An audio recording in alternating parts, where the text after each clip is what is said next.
This holiday season, give yourself the gift of quick, easy, flavorful, and nutritious meals. Factor is America's #1 ready-to-eat meal delivery service, and they can help you eat well for breakfast, lunch, and dinner. Factor meals are chef-prepared, dietitian-approved, and delivered to your door, ready to eat. So you can save time and stay healthy while staying on top of all your holiday responsibilities.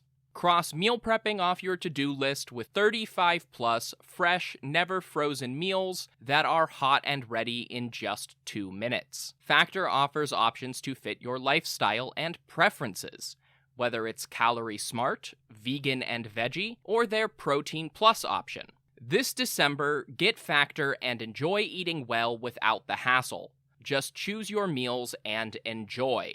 Head to factormeals.com/Persia50 and use code Persia50 to get 50% off. That's code Persia50 at factormeals.com/Persia50 to get 50% off. Overdraft fees are just the worst. Get up to $200 in fee-free overdraft with the Chime checking account. Sign up today at chime.com/goals24. Banking services and debit card provided by Bancorp Bank N.A. or Stride Bank N.A. Members FDIC. Spot me eligibility requirements and overdraft limits apply. This podcast is brought to you by Royal Fratricide. Attention, princes and kings! Does your empire have 1 million or more subjects? Do you feel like you would do a better job of leading the wayward masses than your idiot brother? Or perhaps you know that he has no right to rule because you were born at a better point in your father's life. Well then, I have a deal you can't pass up. Royal Fratricide. Simply attach 1 bottle of fratricide to the end of your spear and apply it liberally to any siblings you think might threaten your ability to claim the throne.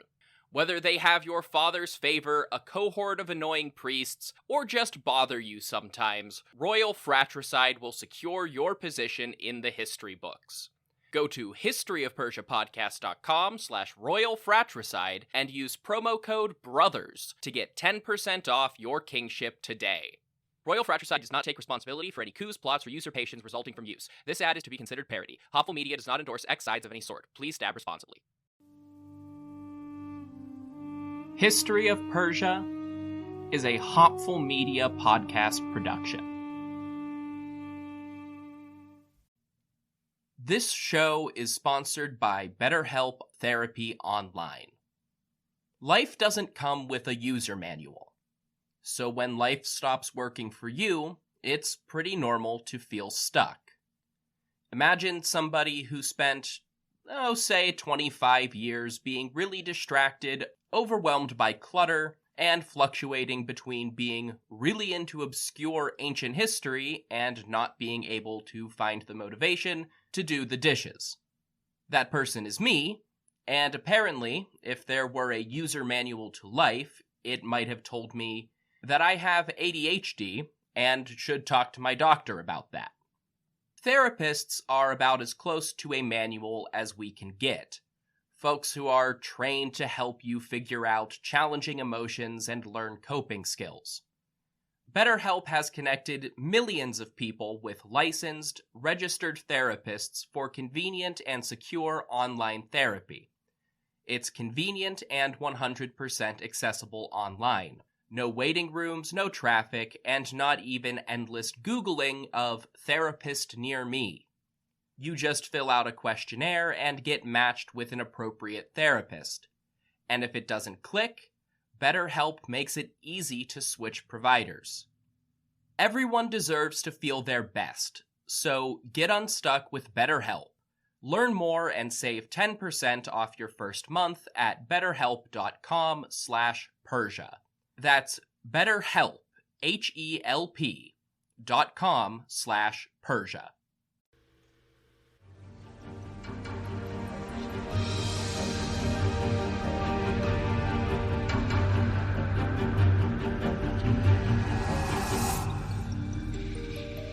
Hello everybody, welcome to the History of Persia, Episode 10, Governing an Empire, now featuring updated intro music.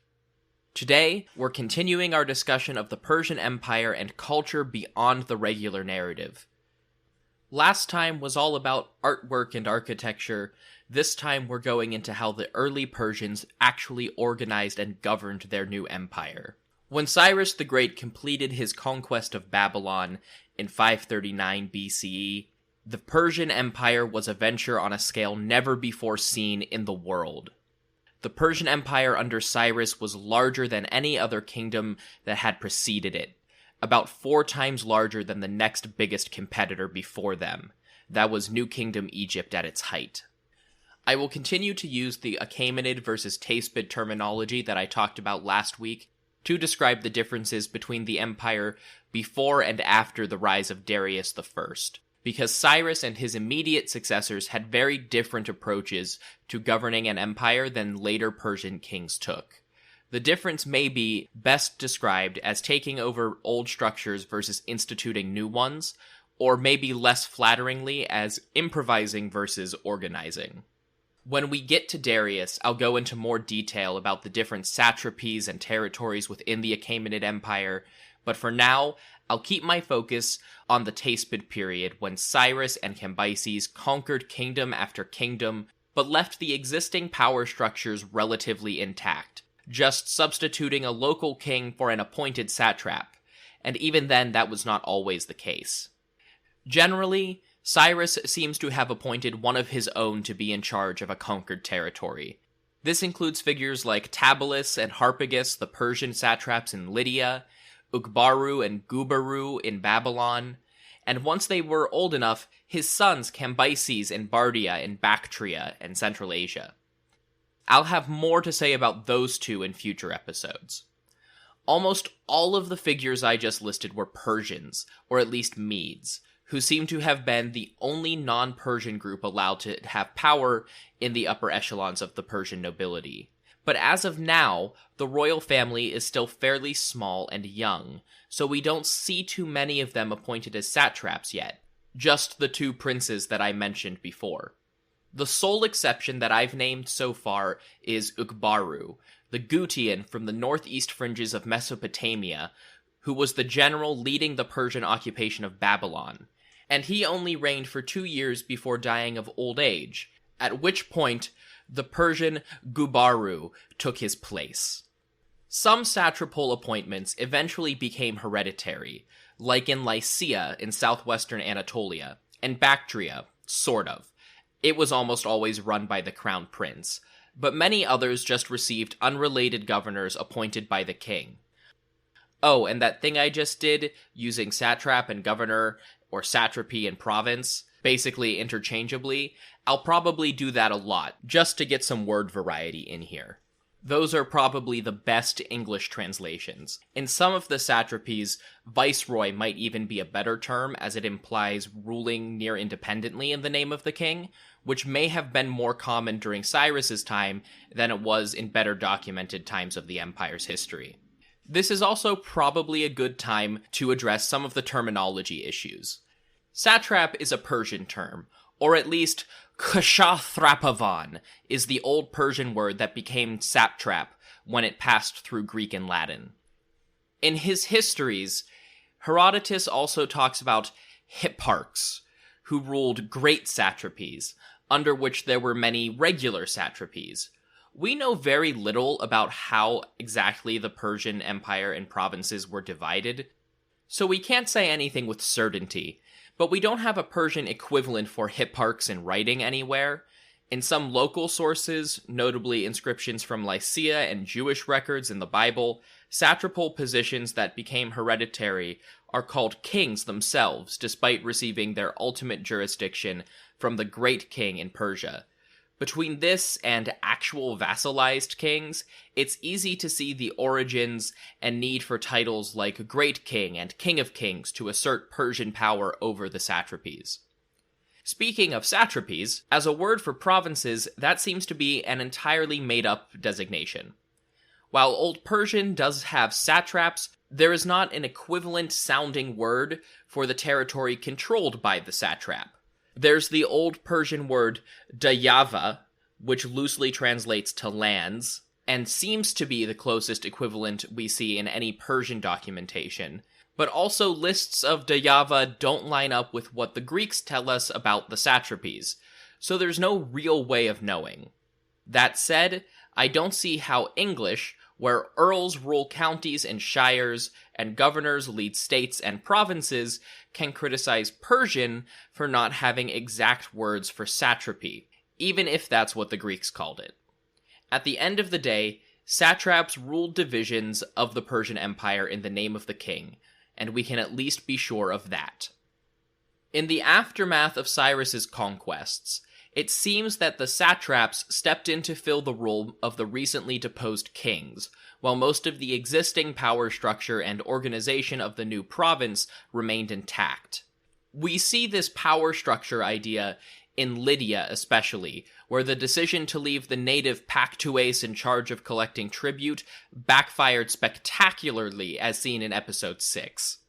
Gubaru in Babylon also seems to have filled roles previously associated with the likes of Nabonidus and Belshazzar, meaning that the satrap there took over most of the responsibilities previously associated with royalty. Other possible examples of centrally appointed governors are Zerubbabel and Sheshbazzar, both identified as the first Achaemenid governor of Judah, called the province of Yehud by the Persians. The Bible identifies Zerubbabel with the pre-existing kings of Judah from before the Babylonian exile, but it also identifies Sheshbazzar as governor at the same time, and neither seems to have a Hebrew name. One possibility is that Zerubbabel is the Jewish leader permitted to act as governor over the small province, and Sheshbazzar is another Achaemenid administrator, possibly a court secretary who acted as the agent of the king to monitor the local governor and report directly to Cyrus. Other possibilities include that they were both governors at different times, or maybe even that they're the same person. Imperial court secretaries like that were assigned to almost every satrap's court across the empire to report directly to the king and royal administration back in Persia, and make sure that local leaders paid their tribute and did not try to revolt and become independent. This was apparently the counterweight to balance out how much independence each satrap could have. Cyrus also made much more use of appointed governors than preceding empires had. The Babylonians and Assyrians had preferred to leave local kings in charge and accept tribute payments whenever possible, only removing the local leaders and installing provincial governors when the vassal kingdoms proved to be too rebellious. The Persians preferred to avoid this and assert more direct control when it was practical. Appointed satraps could have significant independence, allowing the king himself to be very hands-off, but appointed leaders were less likely to have the local support needed to go into revolt, and were reliant on the Persian court for their position, thus giving them more reasons to remain loyal to the royal family. All of that said, Cyrus and Cambyses also made use of vassalized native kings when it suited them. We've actually already encountered one example of this in our narrative. When I discussed all of the possible places Cyrus might have invaded in 546 BCE, other than Lydia, one of the options was Cilicia, the region on the Mediterranean coast between Anatolia and Syria. The native Cilician kings remained in power during the Achaemenid period, providing tribute and loyalty to the Persians in exchange for keeping their power and status. Cilicia was an anomaly in that it retained its kings despite being near the heart of the empire. Most of the local royalty who kept their positions were on the fringes of Persian control, where it was more practical to demand payment and aid rather than exercise more direct influence, always maintaining the option to attack those vassals and their allies militarily if they failed to pay. At various points, these areas included mountainous Armenia, the vast steppe region of Central Asia, and after Cambyses conquered Egypt, Libya and Nubia were like this as well. This brings me to how exactly all of these satraps and kings showed that they were being loyal to the Persians. I've been talking about tribute payments all episode, but that might be giving you the wrong idea. You should not be picturing the government assessing each province and then deciding how many gold and silver coins they should send to Ecbatana. First of all, Despite Cyrus continuing to produce and make use of the Lydian Cressid-style coins, coinage was really not all that widespread at this point. Cressids, now featuring an image of Cyrus, only really circulated in and around Lydia. If tribute was paid in precious metals, it would usually have been in the form of ingots measured in weight as opposed to a set number of coins. However, most tribute during the Teispid period was paid in kind. Goods, services, and products from each province were sent as payment. Grains, wine, and other agricultural products, including animals, were common items of value sent as tribute in the ancient world. The other common tribute was local metals or stones that were valued either for practical or aesthetic reasons. Obviously, you have gold and silver, but also iron used in weapons and copper and tin used to make bronze, which was still used in some crafts. Precious stones could include lapis lazuli from the satrapies in modern Afghanistan, or gemstones from around the empire. In the Persepolis fortification and treasury documents, two major caches of administrative documents from the time of Darius I, we see similar payment in kind from city administrators to the people who worked at Persepolis, paying them in rations, larger or smaller based on rank. This wouldn't normally include metals and precious stones, but would have included rations of grain, meat, and wine. Most likely, services were paid for in a similar way under Cyrus, as coinage was even less developed.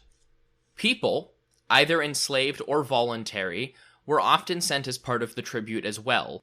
For the most part, they were sent to perform some kind of labor, but whether that was as servants, manual laborers, temple personnel, or something else could vary.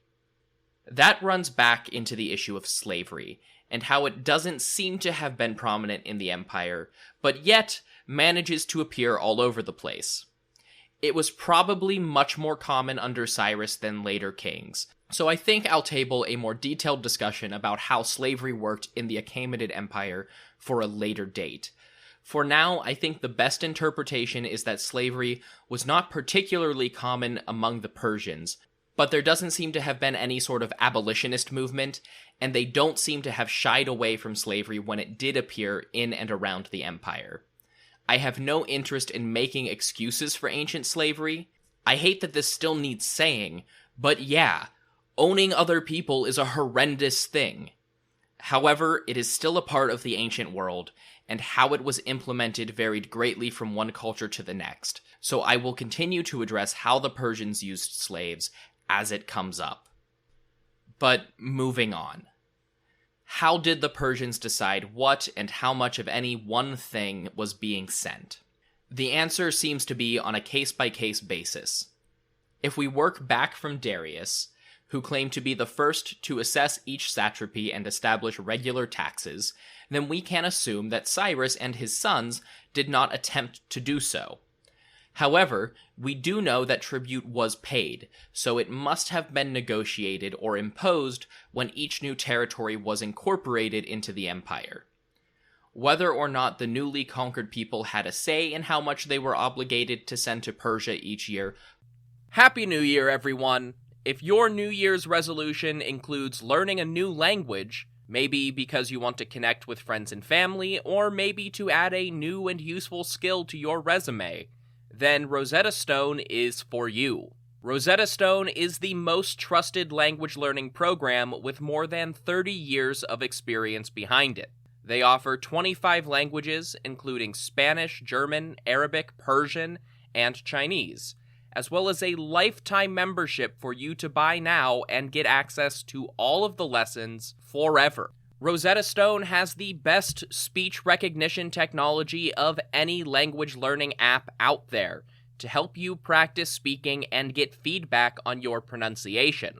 The focus of the program is on having real conversations, not just knowing a few translations. It's more effective and a more fun way to learn. So start the new year with a new skill. Don't put off learning that language. There's no better time than right now to get started. For a very limited time, History of Persia listeners can get Rosetta Stone's lifetime membership for 50% off.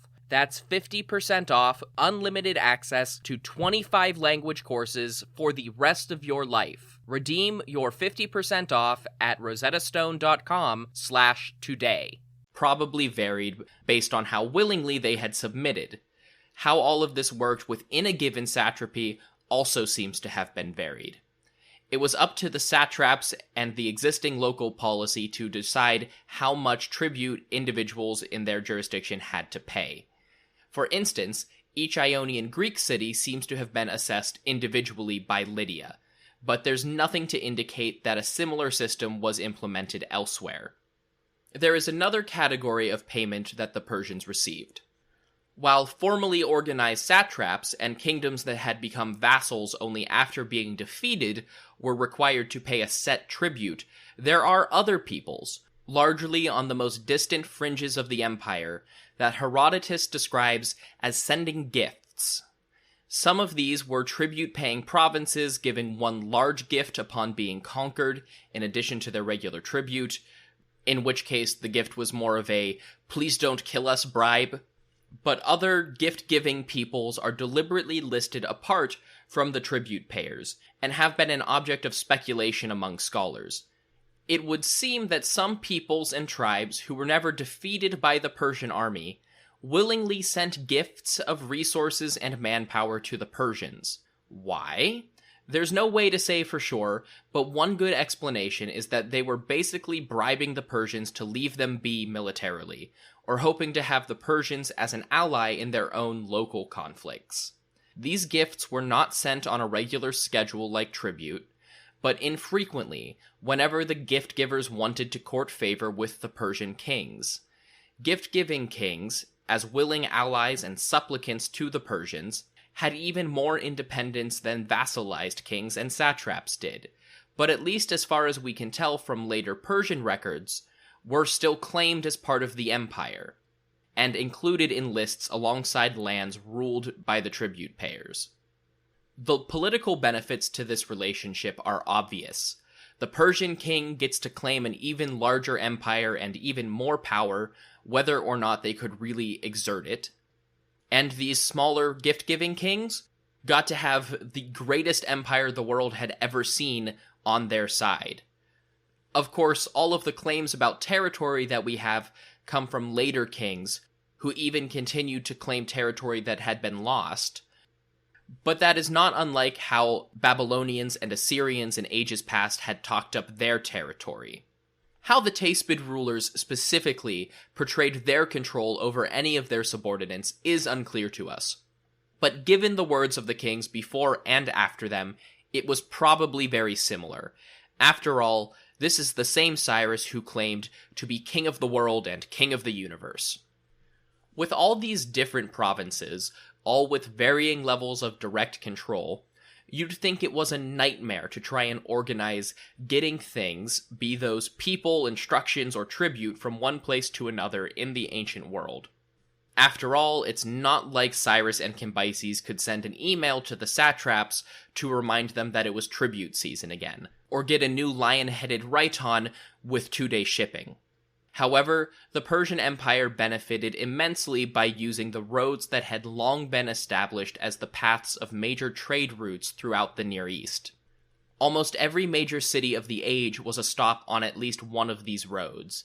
Once again, we see a resource that was not fully exploited and organized until the time of Darius, but the underlying structure of well-known routes, traveled daily by thousands of merchants, were already present, and connected the far corners of the empire to one another, like a vast network of blood vessels with an artery at each city, and 2 thriving hearts at Ecbatana and Babylon, at least until the new Persian capitals were completed.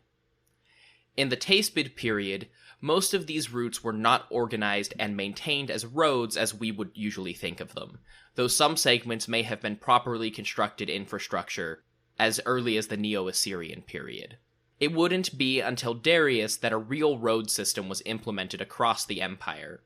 However, some of these informal trade routes do connect our story to a road of a different sort. These were the ancient foundations that later developed into the continent-spanning networks of the Silk Road and Khorasan Road trade networks of late antiquity and the medieval period, which ferried goods from as far off as Spain and China from one end of the Eurasian continent to the other. So now we should have a basic understanding of the responsibilities of the satraps, vassals, and their provinces, as well as how information, armies, and tribute payments moved around the young empire, which is just about all we can ask for in this period. The next question is, how did the Persians actually do that? How did they demonstrate their control and send out orders? We've already established that the primary agents of Persian control were the satraps and royal secretaries who monitored the satrapal courts and reported directly to the kings. Beneath them would have been a veritable army of tax collectors and administrators helping to set and implement policy. Orders were carried from one level to the next, and from province to province in the form of letters written on papyrus paper or unfired clay. Permanent copies could be made by transcribing the same message onto a clay tablet and firing it to harden the material and make the inscribed words permanent. Alternatively, papyrus documents could be recopied and recopied over and over again for preservation's sake. For monumental public displays designed to impress ordinary people and nobility alike, carving words into stone was a good way for kings and satraps to ensure that their message was preserved for generations to come. Within a given region, local languages could be used. Greek in Ionia, Hebrew in Yehud, Egyptian in, Egypt, and so on. But the issue of communicating across the whole empire is a bit dicier. As I've mentioned before, Aramaic was by far the most common language in the Persian Empire at this point. It was rapidly adopted as a language of commerce and international communication beginning in the 11th century BCE, which I discussed along with the rise of the Aramaeans in episode 1. With the Aramaic-speaking world all under Persian control now, a more standardized form of the language, called Imperial Aramaic, eventually developed. But at the time of the Teispids, we're probably still looking at what linguists call Early Aramaic. Despite the existence of more regional dialects, this was probably still the most common language used to disseminate royal decrees and imperial business across the empire. Unfortunately, Aramaic was almost exclusively written on papyrus, which is made by pressing the plant fibers from the stems of Egyptian papyrus reeds together to form a writing surface. Papyrus was similar to modern paper but much more brittle. Because of this and the tendency for plant fibers to decay over time anyway, few examples of Persian Aramaic documents have come down to us. Once again, the Persepolis tablets that I mentioned earlier help shed some light on this time period, despite actually coming from the time of Darius. Using what we know about the world before Darius, we can use these tablets to make another educated guess. In the 1930s, over 20,000 tablets and tablet fragments were excavated at the site of Darius's capital city, which I will give a lot more attention to on this show when the narrative gets to Darius. For now, we should know that about 1,000 of those tablets were written in Aramaic, but about 10,000 were written in Elamite. We shouldn't take this as Elamite being the primary administrative language for the whole empire, but definitely for the major administrative language in the Persian home province, which in previous centuries had been the heartland of Elamite territory. This is further evidence of the Elamite influence that I discussed in the last episode. The Persians, or at least the Teispids, came to power in Elamite territory, apparently as Elamite kings, and adopted local traditions and language. Despite Persian dominance, and the eventual identification with the region and its people as Persian rather than Elamite, the majority of people in Parsua were probably of more Elamite background than they are typically identified with. If the importance of the Elamite language in royal administration was still being maintained a generation later, it is safe to assume that it was prominent in the Teispid period as well, probably more so. This places Elamite and Aramaic as the primary two languages of the Persian Empire. So what's the difference between them? Well, actually quite a lot. Aramaic is a Semitic language related to things like Hebrew and Arabic, which used its own distinct 22-letter alphabet. That Aramaic alphabet is what is sometimes called an abjad, meaning an alphabet where the vowels are not written out and have to be supplied by the reader. Elamite, on the other hand, does not seem to be related to any other known language, called a language isolate by linguists. It is not written using an alphabet at all, but rather cuneiform symbols. I've used that word cuneiform before on this show a lot without actually discussing it too much. It refers to a system of ancient Near Eastern writing that used wedges and lines to indicate syllables or words, or even whole phrases. This means that there were thousands of unique symbols in any language using cuneiform to indicate every possible syllable. If that sounds overly complex, and like it would be very daunting to learn, then you're right, it is. But it was also the first known system of writing used by the Sumerians and most of their successors in and around Mesopotamia, beginning more than 5,000 years ago, and persisting about to the Persian period, at which point alphabets started to become much more common. That said, cuneiform does link us to the last significant language in the empire at this point. That would be Akkadian, which I've actually talked about in some detail on this show already. It was the prestigious and ancient official language of Babylon, and carried the weight of millennia of importance behind it. Even if it began to fall out of practical use during the Persian period, it was still culturally valuable in ancient Mesopotamia, not unlike Latin in the early modern period. Akkadian is another Semitic language, though from a different branch of the linguistic family tree than Aramaic, and was also written in cuneiform script, but a different set of symbols than Elamite. Its prestige carried on well past the fall of Babylon as a kingdom, and Akkadian appeared in official inscriptions in and around Babylon for another 600 years. So, we have Aramaic as the primary language for communicating across the empire, Elamite as the most apparent administrative language of Parsua, and Akkadian as a prestigious ceremonial language. That leaves one tongue conspicuously missing. There's no Persian, Median, or otherwise Iranian language on this list. It's not that they just spoke Elamite, despite its significant influence. The Greeks described how the Persians spoke, and we have inscriptions written in Old Persian, as scholars call this early form of the language, from later kings. It's completely counterintuitive to think that the Persians didn't have their own spoken language, even if they did also use Elamite. They must have spoken something before conquering Anshan. A few scholars have suggested that what we call Old Persian was actually the Median language, not Persian, but that too would have been in use before the Teispid period. The trick is in a claim made by Darius, that he was the first king to have the Iranian language put into writing. According to that claim, Old Persian was not a written language until after Darius ordered that a writing system be created for it. The veracity of that claim has been challenged, but without any examples of earlier Old Persian writing, I think it's best to take Darius's word on it for now.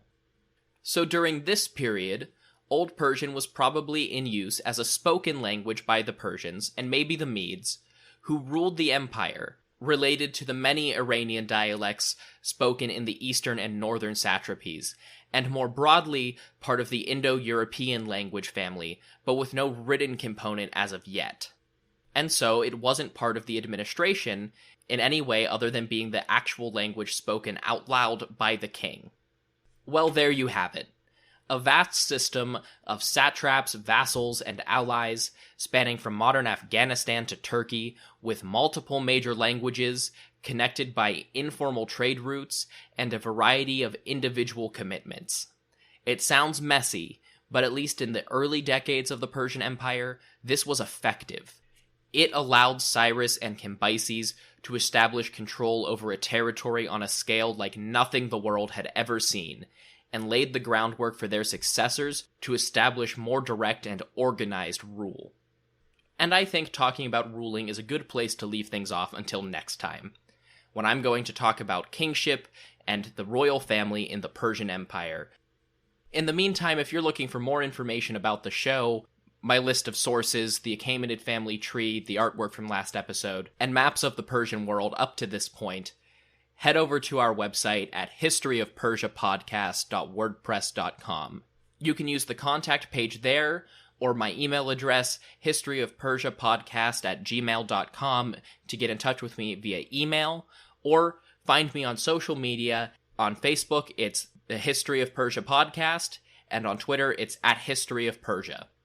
And I just have to say a huge thank you to everybody who has supported and shown interest in the show up to this point. We did it, we made double digits, and I'm really excited to keep this going for a long time. As always, to help the show grow, leave a review or rating on iTunes or whatever your favorite podcast app is, and send the show around on social media. And if for some reason you haven't yet, remember to subscribe to this show on your podcast app so that I show up in your feed every other week. Until then, thank you all so much for listening to The History of Persia.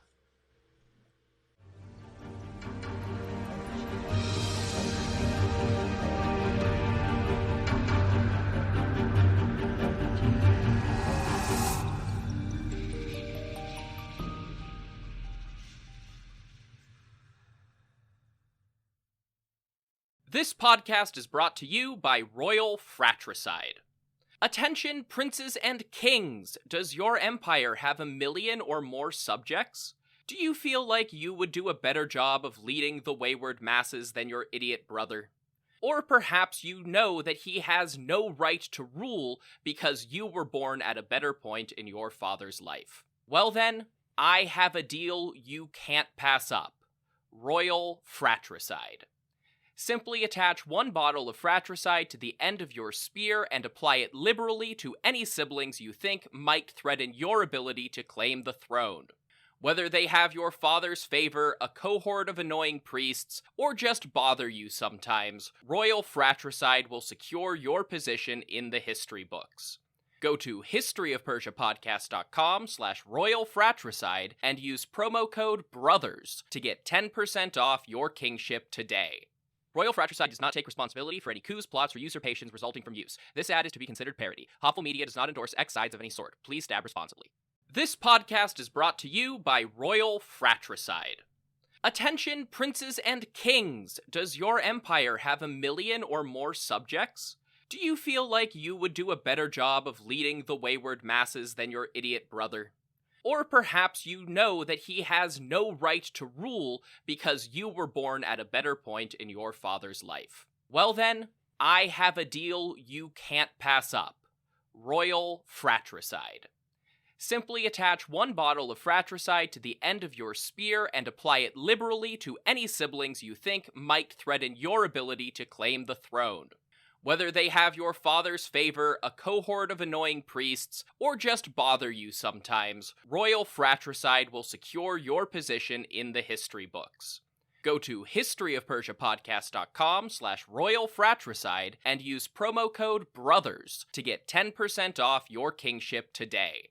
Royal Fratricide does not take responsibility for any coups, plots, or usurpations resulting from use. This ad is to be considered parody. Hopful Media does not endorse X sides of any sort. Please stab responsibly.